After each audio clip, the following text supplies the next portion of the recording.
of obsession, madness and murder in the Norfolk Fens. Waterland is also a history lesson, and we, the readers, are the pupils in the classroom, sharing the troubled memories of a history teacher who is reliving his murky childhood. We lived in a fairy tale place, in a lock-keeper's cottage by a river in the middle of the Fens, far away from the wide world. And no one needs telling that the land in that part of the world is flat. Flat with an unrelieved and monotonous flatness. Enough in itself, some might say, to drive a man to unquiet thoughts. To live in the Fens is to receive strong doses of reality. The great flat monotony of reality, the wide empty space of reality. Melancholia and self-murder are not unknown in the Fens. Heavy drinking, madness and sudden acts of violence are not uncommon. How do you acquire in a flat country the tonic of elevated feelings?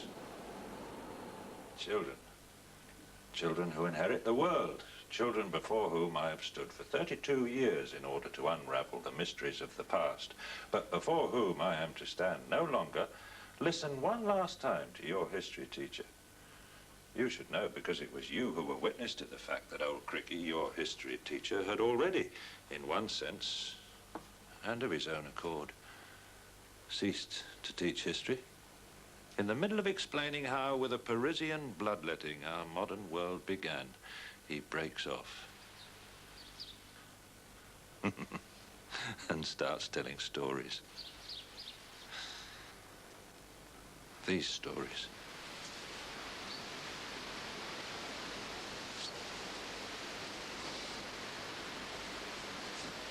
Something about living by a river, something about a father who trapped eels and a drowned body. And when a body floats into a lock kept by a lock-keeper of my father's disposition, it is not an accident, but a curse. I was late for my rendezvous because, in a word, Freddie Parr was dead.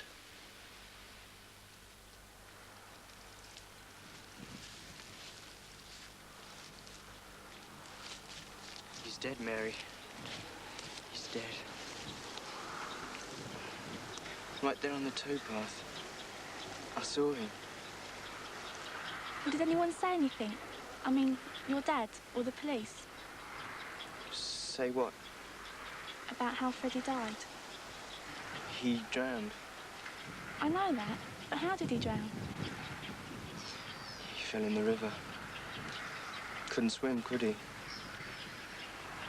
The schoolboy game. Act innocent, you'll be innocent. Act ignorant, people will think you don't know. Freddie didn't just fall. Somebody made him fall in.